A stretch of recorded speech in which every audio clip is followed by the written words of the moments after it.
Hello दोस्तों, आज हम कक्षा 12 के रासायनिक विज्ञान से 2021 का मॉडल पेपर बताने जा रहे हैं। तो चलिए वीडियो को शुरू करते हैं। रसायन विज्ञान केवल +1 क्लास 12, समय 3 घंटा 15 मिनट, पूर्णांक है 70। निर्देश देख लीजिएगा, नोट भी देख लीजिएगा।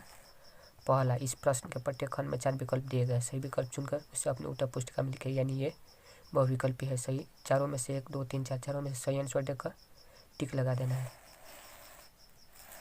दिया गया है पहला का क, ख, ग, घ, ङ, च। उसके बाद दूसरा का क देख लीजिए। आयनिक ठोस गलित अवस्था में विद्युत चालक होते हैं, परंतु ठोस अवस्था में नहीं। व्याख्या कीजिए। ख देख लीजिए। किस ताप पर ग्लूकोज का 5% कोष्ठ में W/V कोष्ठ 1 बिलियन 7 वायुमंडल प्रसारण दाब पर उत्पन्न करता है।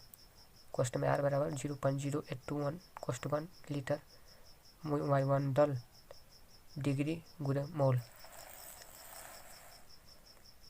ग, फैराडे का विद्युत अपघटन का द्वितीय नियम लिखिए। घ, प्रेरित उत्प्रेरण को एक उदाहरण द्वारा समझाइए। तीसरा का क, यूरिया का 1 बिलियन भारानुसार 6% है।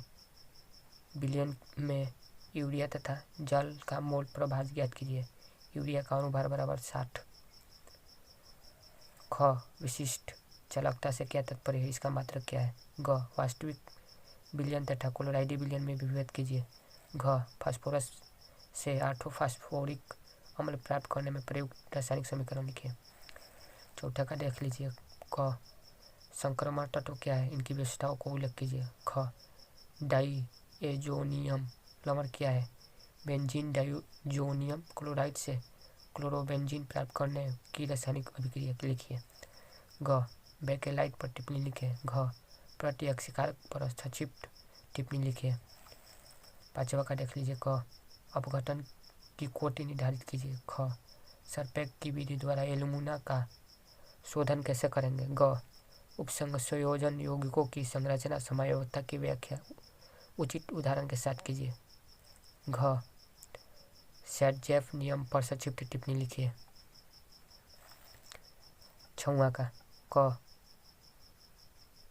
स्टार्च से एथिल एल्कोहल उत्पादन की औद्योगिक विधि का वर्णन कीजिए। संबंधित रासायनिक अभिक्रियाओं के समीकरण लिखिए अथवा प्रयोगशाला में डाइएथिल ईथर बनाने की विधि का सचित्र वर्णन कीजिए। इसकी निम्नलिखित के साथ रासायनिक अभिक्रिया का समीकरण लिखिए। पहला, ठंडा HI। दूसरा, एसिटिल क्लोराइड कोष्ठ में CH3COCl कोष्ठ 1। दोनों में से किसी एक को करना, इसे करना है या इसे करना है।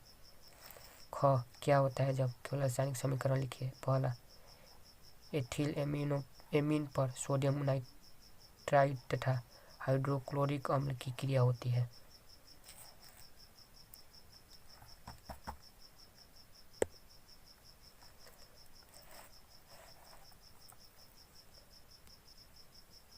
दूसरा, आइसोप्रोपिल एल्कोहल की वाष्प को 300 सेंटीग्रेड पर गर्म कॉपर पर प्रवाहित किया जाता है। तीसरा, एसीटोन सोडियम बाइसल्फाइड से क्रिया करता है। चौथा, एसिटिक अम्ल में क्लोरीन गैस प्रवाहित की जाती है। पांचवा, फिनोल की ठंडे तथा तनु HNO3 के साथ क्रिया कराते हैं। अथवा कैसे प्राप्त करेंगे, केवल रासायनिक समीकरण दें। पहला, फिनाल से प्रिपिक अम्ल। दूसरा, एसिटिल्हाइड से आयोडोफार्म। तीसरा, बेंजोइक अम्ल से बेंजामाइड।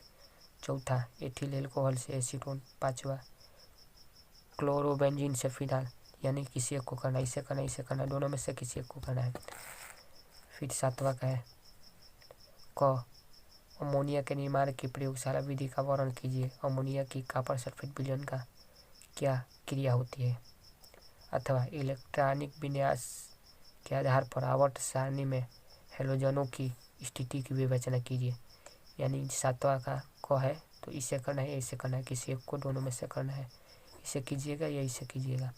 ख है मोनोसेकेराइड। फिर है ओलिगोसेकेराइड तथा पॉलीसेकेराइड से आप क्या समझते हैं, इनमें कैसे विभेद कीजिए। अथवा ग्लूकोसाजोन ग्लूकोनिक अम्ल एवं सार्बिटाल को ग्लूकोज से कैसे प्राप्त करेंगे। ख का भी है, इसे करना है या इसे करना है, किसी एक को करना है, दोनों में से। तो उम्मीद करते हैं यह वीडियो आपको अच्छी लगी होगा, और अच्छी लगी तो हमारे चैनल को लाइक और सब्सक्राइब जरूर करिए तथा हमसे कोई गलती हुई हो तो कमेंट में कमेंट करके ज़रूर बताइएगा। तो मिलते हैं हम आपसे अगले वीडियो के साथ।